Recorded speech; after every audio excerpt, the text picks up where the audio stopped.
avete scelto per la vostra attività il nome di Demetra.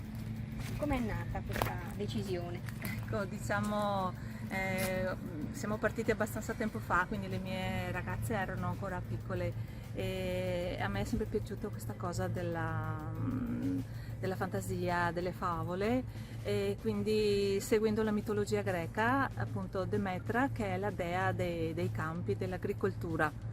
E da là insomma è nato tutto come anche buon auspicio. Ecco.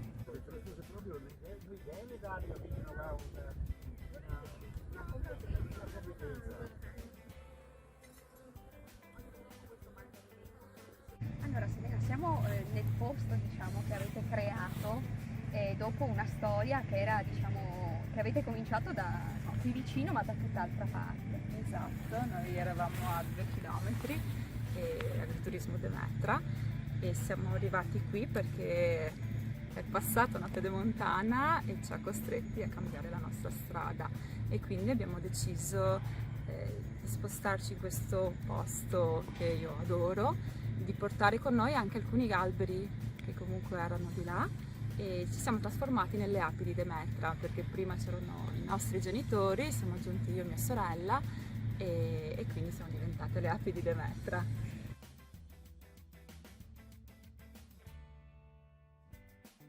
Tra l'altro questa è un'azienda biologica che segue anche un calendario molto curioso, particolare, ce lo vuole raccontare? Sì, è il calendario biodinamico. Diciamo che abbiamo visto che in alcune giornate è preferibile lavorare con le api e questo ce lo siamo inventato noi.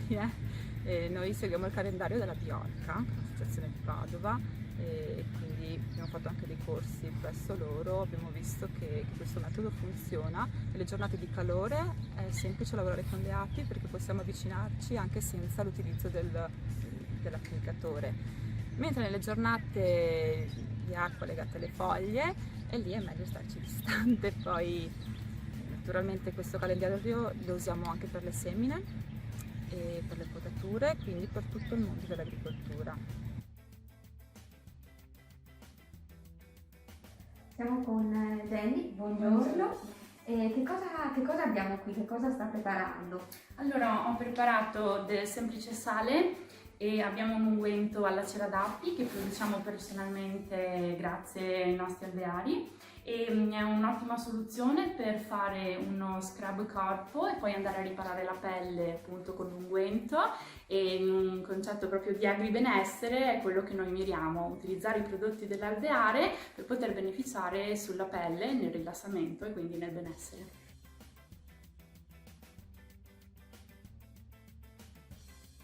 Ecco, tra 10 anni come lo vede questo posto? Tra 10 anni, mi immagino comunque gli alberi cresciuti, quindi non vedo l'ora di essere qui tra 10 anni e sicuramente sarà meraviglioso. Ne sono sicura perché qui ci stiamo mettendo tanta passione, tanto amore e cerchiamo comunque di animarlo con la visita in fattoria dei bambini. Gli animali sono sempre in aumento e quindi io sono molta speranza e spero che tutto il nostro impegno insomma dia i frutti.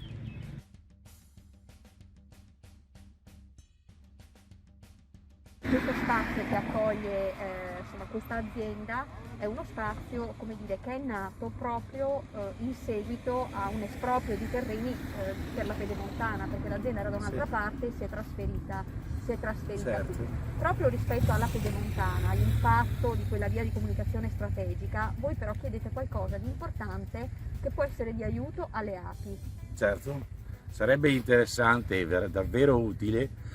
L'opera di per sé significativa per la circolazione in Veneto diventerebbe veramente un capolavoro se si ricordassero di mettere a dimora piante utili alle api, piante mellifere. Mi viene in mente il tiglio, anziché mettere magari dei pioppi o cose che potrebbero solo dar un sacco di polline e qualche allergia, mettere dei tigli, per esempio, che fanno una fioritura profumata, bella da vedersi, interessante, e abbellirebbe proprio anche questo aspetto della pedemontana veneta.